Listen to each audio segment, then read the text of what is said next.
Welcome back, everybody. June is Pride Month, and today we're featuring local queer-owned business, the Violet Crown Wine Bar and Coffee Shop. Co-owner Grant Richardson is joining us with some tasty delights to tell us more. Grant, good morning. Good morning. Thanks so much for having me, Rosie. Well, thank you for being here. I asked you about the name, the Violet Crown, because I see it pop up at different businesses around Austin. Can you just give me a quick history there? Yeah, so the Violet Crown Heights is actually the original name of the Brentwood and Crestview neighborhoods in north central Austin. If you look at the deeds of the original homes, that's what it says. It's a reference back to, I think, a 19th century poem from a guy who lived in Austin referencing the sunsets of Austin like a violet crown over the city. Whoa. But it's kind of like one of those terms like Waterloo or Moon Tower that kind of has been co-opted across town and represents a lot of different businesses or parks or churches.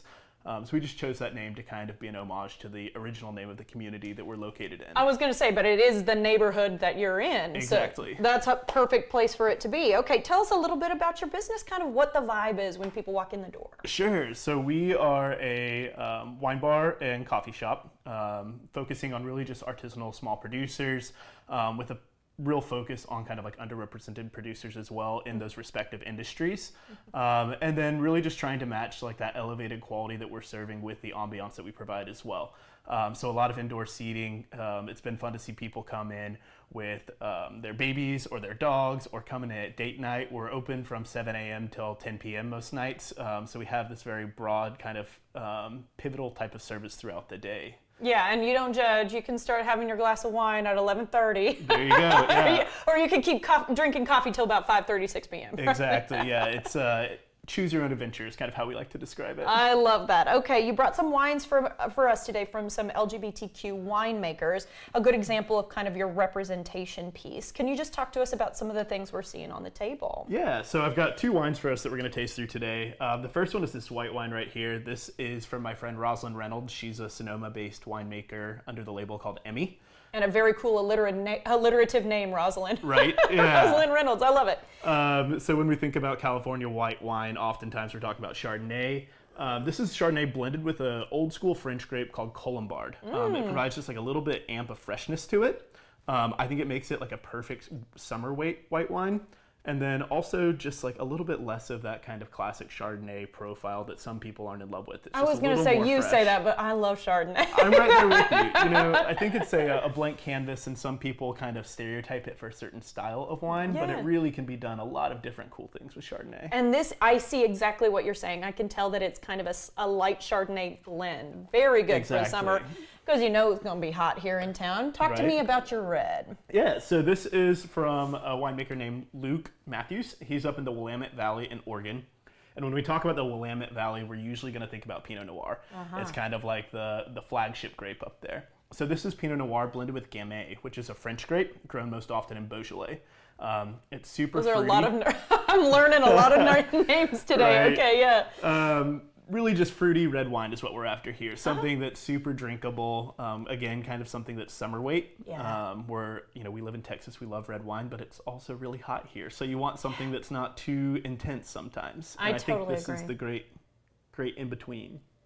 Okay, and I should say, I've kind of gotten on board with Pinot Noir in the last couple of years. I didn't realize it was as delicious as it is. Yeah. This is a wonderful option. This tastes great. Awesome. I'm so glad you liked it. Yeah. What would you pair something like this with? Ooh, I think this is pretty versatile. But I would love it with just like any game bird, like a chicken or even a duck. I think it could hold up too. Or something. Texas quail. Yeah, there we go. Yeah. Or just something on the grill too would be great. Yeah. Perfect for summertime. Okay, speaking of summer, there's a festival coming up, June 16th. Tell us about that. Yeah, there is. So we are hosting Wine Flair. I believe it's the first ever LGBTQ focused wine tasting festival in Texas. Wow. Yeah, so we're going to be welcoming about 6 to 8 winemakers from across the country, from California, Oregon, and New York State, all to the Violet Crown. And they'll be pouring their wines for guests, interacting with folks. We'll have a DJ. So really just trying to highlight these delicious, beautiful products and also inclusivity in the wine industry. I think that's fantastic. And I always think it's so wonderful to talk to someone like you or a winemaker because you learn so much about the way you hold the glass or how you should be sniffing it.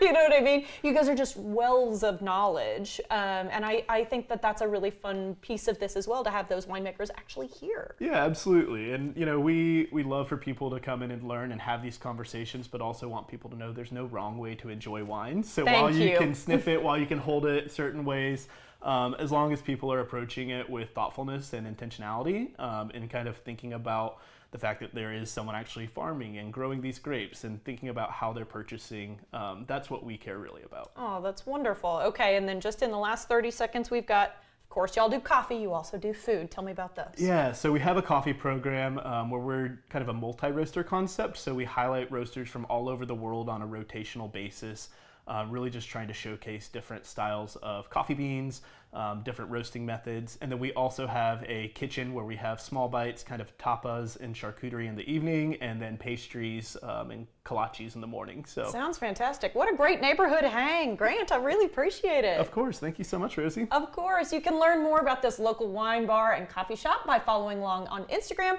or you can visit them online at thevioletcrownatx.com.